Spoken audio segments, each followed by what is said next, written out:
আসসালামু আলাইকুম। আশা করছি সকলে ভালো আছেন। সন্ধ্যার নাস্তার জন্য আজকে নিয়ে আসলাম খুব মজাদার একটা নাস্তার রেসিপি, যেটা গরম গরম চায়ের সাথে সবাই খুব পছন্দ করবেন। ভেজিটেবলের পাকোড়া। হ্যাঁ, আজকের পাকোড়াটা আমি সবজি দিয়ে তৈরি করব। তো চলুন কথা না বলে এই ভেজিটেবল পাকোড়াটা কিভাবে তৈরি করা যায় এবং এর জন্য কি কি লাগে সেগুলো দেখে নেই। এটা বানানোর জন্য আমি সকল উপকরণ একসাথে নিয়ে নিয়েছি।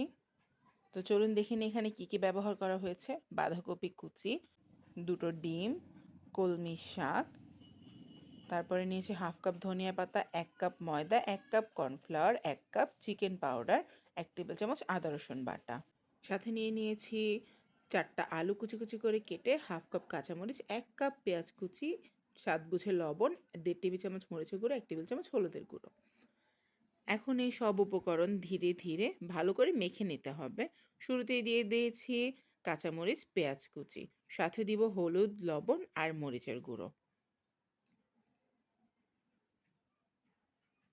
এইবার এই উপকরণগুলোকে ভালোভাবে মেখে নিতে হবে হাতের সাহায্যেই।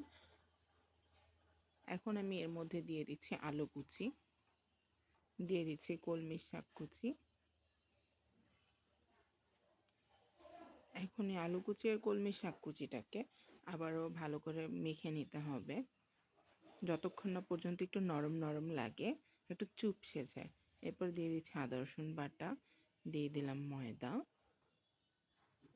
দিয়েছি চিকেন পাউডার, এখন দিয়ে দিয়েছি কর্নফ্লাওয়ার। এবার এই সব উপকরণগুলোকে আবারও খুব ভালোভাবে মেখে নিতে হবে, যতটা পারেন হাতের সাহায্যে মেখে নেবেন, একটু নরম নরম করে। তারপর এর মধ্যে আমি দিয়ে দিলাম বাঁধাকপি।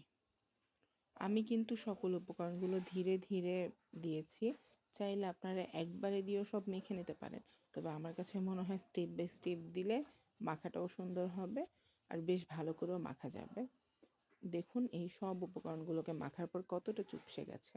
এখন এর মধ্যে আমি ধনিয়া পাতা দিয়ে দিয়েছি, দিয়ে দিলাম 1 টেবিল চামচ জিরের গুঁড়ো, বা 1 টেবিল চামচের থেকে একটু কম। তারপরে এখন এইটাকে খুব ভালো করে মেখে নিচ্ছি। এখন আমি লাস্ট দিয়ে দিচ্ছি দুটো ডিম।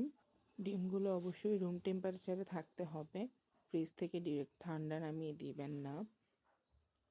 এখন এই উপকরণগুলো মাখার পরে আমার কাছে কেন যেন হাতে নেওয়ার পর মনে হচ্ছে ঠিক পাকোড়া বানানোর পারফেক্ট শেপ আসেনি, মানে একটু পাতলা হয়ে গেছে, একটু না মোটামুটি ভালোই পাতলা হয়েছে।